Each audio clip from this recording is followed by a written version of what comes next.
शेख साहब, आज काबीना के इजलास में भी बड़ी बहस हुई है इसके ऊपर। ये बताइएगा कि क्या जो तमाम एसेट्स हैं उनकी एवेलुएशन जो है वो पहले कर ली गई थी, और वो एवेलुएशन क्या थी, कितनी थी, और क्या तवक्को थी कि बिडिंग कहाँ तक जाएगी? क्योंकि ये तो आरिफ हबीब साहब जो आपके पुराने दोस्त भी हैं वो ले गए हैं बिडिंग में कामयाबी।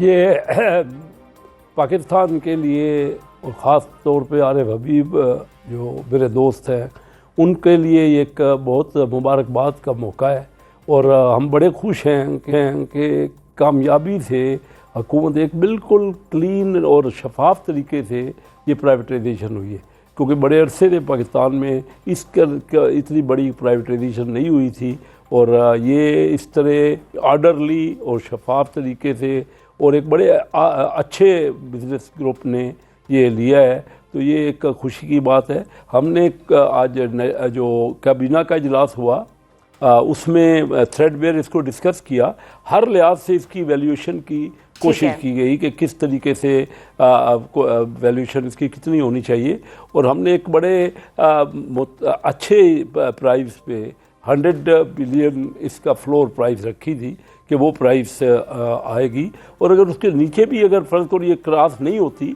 तो फिर भी हम कम्पीट करवाते मुख्तलिफ पार्टीज़ को, और किसी न किसी पार्टी को हमारी कोशिश होती कि वो प्राइवेटाइज हो जाए। शेख साहब, आप सरमायाकारी का पोर्टफोलियो देखते हैं, यकीनन आपने कहा कि मुख्तलिफ पार्टीज़ को कम्पीट कराने की बात की जा रही थी, तो सिर्फ 3 पार्टीज़ जो हैं वो हमारे सामने मौजूद थी, तो क्या किसी बैरूनी सरमायाकारी को जो है वो वेलकम नहीं कहा गया, या फिर यह है कि कोई आया ही नहीं या कोशिश नहीं की गई? क्या था इसमें सारा सिलसिला?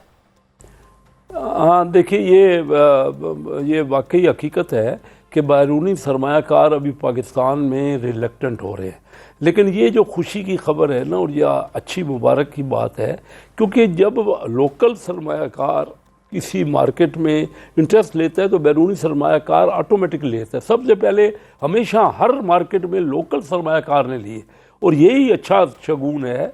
बैरूनी सरमायाकार उसको देख के आता है, क्योंकि उसको उस मार्केट का जो लोकल सरमायाकार को पता होता है, बाहर वाले को नहीं पता होता। उसकी आरिफ हबीब को मैं 50 साल से मेरा तल्लक है, और मैं उनको बड़ा करीबी जानता हूँ कि किस उन्होंने एक छोटे पैमाने से बिजनेस को बढ़ाते बढ़ाते अपनी मेहनत से और एक्यूमेंट से। अब आपके दोस्त के लिए, आरिफ हबीब साहब के लिए शेख साहब, ये पीआईए का जहाज़ उड़ाना कितना बड़ा चैलेंज होगा?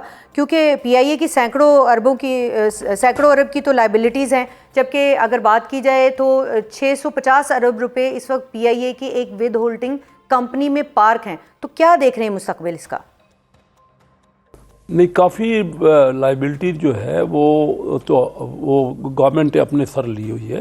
ये ली है तभी, पहले तो देखिए ना, इसकी बिड पिछली बार जो कराई थी तो 8-9 अरब रुपए सिर्फ इसकी बिड आई थी, तो वो इसलिए कि लाइबिलिटीज़ के ऊपर काफ़ी थी, और यही बेहतर हुआ कि हमने उसकी लाइबिलिटीज़ को कुछ ना कुछ कम किया, उसका बोझ कम किया, ताकि लेने वाले के लिए भी आसान हो जाए, और ये कंपटीशन बहुत अच्छा हुआ है। वो एक ग्रुप देखिए ना, आरिफ हबीब तो एक सामने है एक, लेकिन उनके साथ और एलाइड हैं, उनके अच्छे पाकिस्तान के बिजनेसमैन एलाइड हैं, मिलके कंसोर्शियम है, और उन्होंने मिलके ये लिया है। और देखिए वो उनको तजर्बा तो नहीं है आरिफ हबीब को इन पर्टिकुलर, उसके बाद तो अपना भी एक कोई जहाज़ नहीं है। मैंने एक दिन उससे पूछा कि तो अपना ज़ाती जहाज़ क्यों नहीं ले लेता? अच्छा। दोस्त है मेरा, तो वो कहने लगा कि भाई वो फिजिबल नहीं बनता कि मैं जब चाहूँ मैं किसी फ़्लाइट पे चला जाऊँ और अपने लिए जहाज़ रखना, क्योंकि बिजनेस मैन है ना, तो वो बिज़नेस का एक्यूमन रखते हुए उसने कहा कि फिजिबल नहीं है कि मैं अपने लिए एक जहाज़ रखूँ। हालांकि कई हमारे सरमायाकारों ने अपने ज़ाती जहाज़ रखे हुए हैं, तो ये तजर्बा तो उसको इसका नहीं, लेकिन बिजनेसमैन को तो देखिए ना, उसको तजर्बेकार लोग को उनको कंसल्टेशन हो जाती है, उनको वो अच्छा शेख साहब, उनको तो तजर्बा नहीं है, उनको तजर्बा नहीं है इस बात का, लेकिन आपको तजर्बा है। हम सब ये तजर्बा पहले कर चुके हैं स्टील मिल की सूरत में, और उसके बाद जो है वो तजर्बा हमने कोई इतना उस कामयाब होते हुए नहीं देखा, उनके मुलाजमीन को रुलते हुए देखा, उन मशीनों को जंग लगते हुए देखा। तो आपको क्यों इतना यकीन है कि ये तजर्बा इसकी अब कामयाब हो जाएगा और जो पीआईए के मुलाजमीन हैं वो रुलेंगे नहीं? देखिए ये जो स्टील मिल का आपने हवाला दिया ना, ये स्टील मिल भी आरिफ हबीब साहब ने अपने उनके ग्रुप ने ख़रीदी थी, ऑक्शन में ली थी, और वो सुप्रीम कोर्ट से, कोर्टों से उसको उनकी जो बिड थी उसको रिजेक्ट, उसको मतलब स्टे आ गया और उनको कहा गया कि इतनी सस्ती, हालांकि इसमें लाइबिलिटीज़ होती हैं बहुत, जो ये इस किस्म का बिजनेस होता है तो लाइबिलिटीज़ होती हैं और इतना आसान नहीं है। क्यों आखिर बाहर की तमाम दुनिया के लिए ओपन था, तो क्यों दुनिया के बाकी लोगों ने इतनी ज़्यादा दिलचस्पी नहीं ली? क्योंकि इतना आसान नहीं है, उनको पाकिस्तान के ऊपर ये एतबार ही नहीं है कि ये ट्रांजैक्शनें पूरी होंगी, कभी फिर कोई कोर्ट मना कर देती है। हमें जब तक अपनी पॉलिसियों में तसलसल रखेंगे, जो इस हुकूमत का एक बड़ा कारनामा है, मैं मुबारकबाद देता हूँ अपने प्राइम मिनिस्टर साहब को, उनकी टीम को, जो उनकी मुइशत की टीम है जिन्होंने ये कामयाबी से ख़ासकर हमारे नायब डिप्टी वज़ीर आज़म, जो वज़ीर आज़म डिप्टी प्राइम मिनिस्टर इसहाक डार साहब, वो इस कमेटी को हेड कर रहे थे।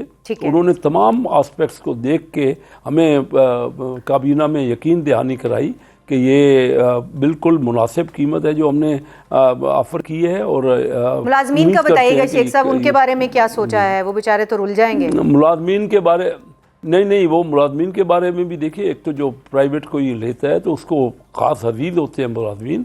1 साल को तो मेरे ख्याल में कोई एश्योरेंस है कि उनको हटाया नहीं जाएगा, और बाद 1 साल के लिए नहीं हटाया जाएगा। हम एक्सपेंड करेंगे जी, और ख़ास तौर पे जब एक्सपेंड किया जाएगा इसका बिजनेस को, ये एयरलाइन के बिजनेस को, इसमें तो बड़ा स्कोप है। पाकिस्तान 24-25 करोड़ आबादी का मुल्क है, और इतनी ज़्यादा डेस्टिनेशन में अगर हम जहाज़ बढ़े तो इस फिजिबल बिजनेस है।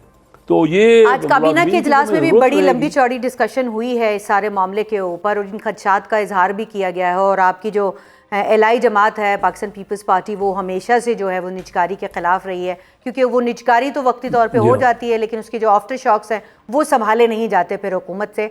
तो एक तो ये बताइएगा कि क्या पीपल्स पार्टी को एतमाद में लिया गया है? नहीं लिया गया तो आगे मामलात कैसे बढ़ेंगे? वो तो फ्लोर ऑफ द हाउस हमेशा इसकी मुखालफत करते रहे हैं। नहीं, इस मामले पे जो PIA की है, एक वक्त में वो मुखालफत ज़रूर करते थे, लेकिन अब पिछली भी बिडिंग हुई, इस भी हुई, उन्होंने कोई असम्बली में किसी किस्म की कोई मुखालफत नहीं की, और मैं उनको भी अप्रिशिएट करता हूँ उनके रोल को। ये सही बात है, क्योंकि हमारा देखिए ना, हमारे पास कोई अक्सरियत तो नहीं थी कौमी असम्बली में और सेनेट में, तो ये पीपल पार्टी का तावन ही था। देखिए, मुल्क के लिए जो चीज़ अच्छी है, यानी आप ये कह रहे हैं कि पीपल्स पार्टी निजकारी के मामले के ऊपर पूरी तरह से हुकूमत के साथ अलाइन है, उनकी मर्जी से हुआ है सब कुछ? ये जब PIA का जो मामला है, इसमें उन्होंने एतराज़ नहीं किया, बाकी हर निजकारी पे नहीं उनका अभी मैं कुछ कह सकता। ये PIA की निजकारी हुई है, ये उनके नॉलेज में थी, और इसमें उनको कोई क्रिटिसिज्म नहीं आया, तो किसी किस्म की उनकी मुखालफत नहीं थी। और मैं उस बात को उनको क्या किसी लम्हे में मुशावरत की गई? कि वो भी देखिए, मैं ये जब एक चल रहा था, एक प्रोसेस चल रहा था, और उनके नॉलेज में था, तो उन्होंने अगर किसी किस्म की तनकीद नहीं की तो एक मुशावरत है। ये मुशावरत तो सबसे की गई ना, यानी मुशावरत इस तरह हुई कि ये पूरे मुल्क में एक्सपोज थी, ओपन बिडिंग थी, इश्तिहारात दिए गए, तो सब चीज़ अगर किसी की जगह से एक मुखालफत नहीं आई तो इसका मतलब ये है कि वो PTI जो पीपल्स पार्टी है वो तो इसके ऊपर प्रेस कॉन्फ्रेंसेस करती रही है इसके ऊपर एतराज़ करने के लिए। आप कह रहे हैं कि कोई वो मुखालफत नहीं आई है शेख साहब?